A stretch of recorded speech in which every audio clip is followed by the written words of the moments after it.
Hello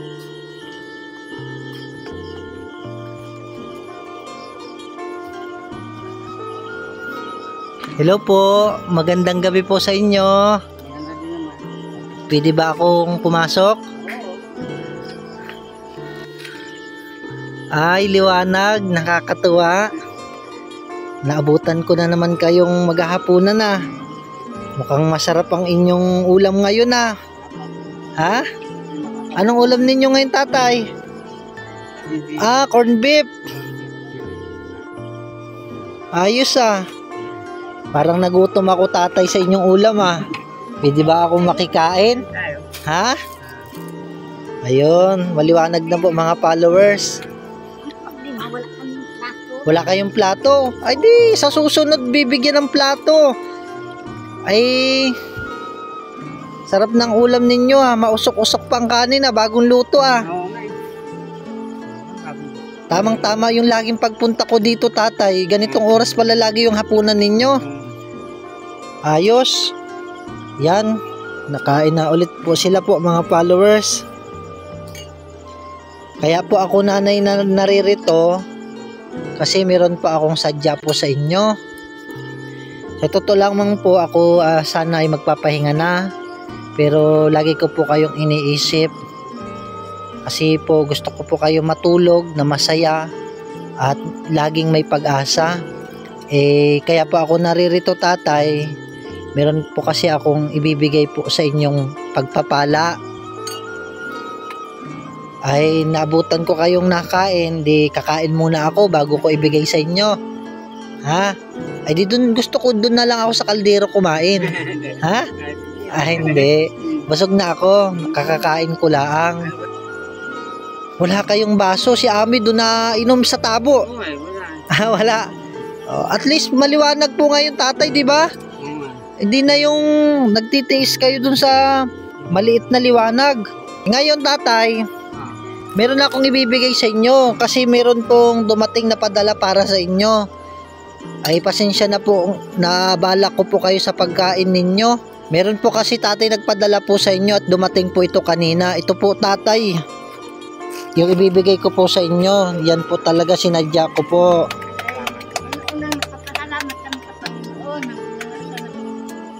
Opo, ang nagbigay po niyan, tatay, nanay, ate Ami, si Kuya Leo. Ngayon, gusto niyo po ba malaman kung ano pong laman niyan? Tingnan natin, no?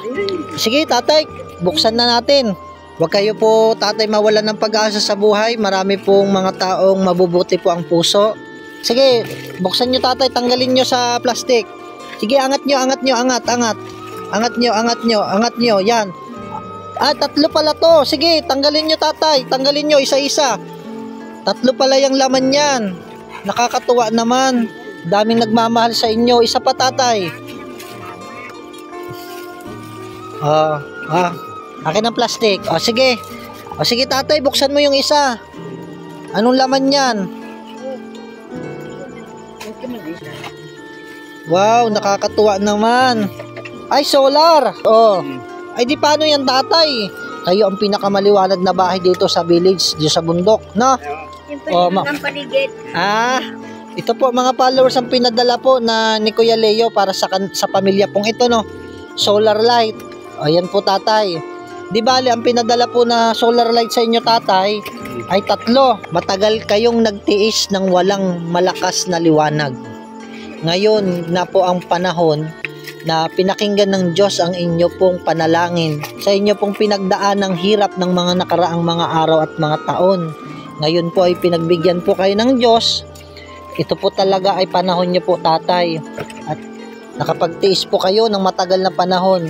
At least naman po, nanay, kahit papaano magkaroon po ng ginhawa na ang buhay ninyo ngayon. Mapapatayin natin tong ilaw na to. Dilim, bubuksan natin ito.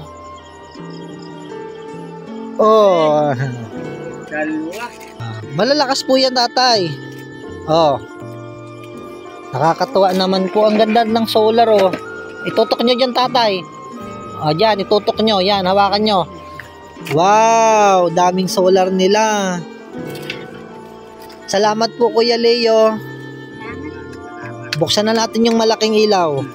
Ano po tatay ang gusto ninyong sabihin? Ang dami niyong solar.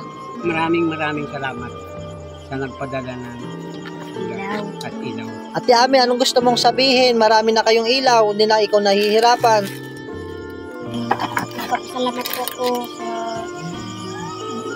bigay po sa amin ng ilaw para po hindi na po kami mahirapan sa pagluto o kaya magawa ng assignment o kaya magtutan po ng mga aming gagawin sa bahay at hindi na po kami mahirapan at maliwanag na po at makikita na po namin ang aming gagawin. Amen. Praise God, praise God.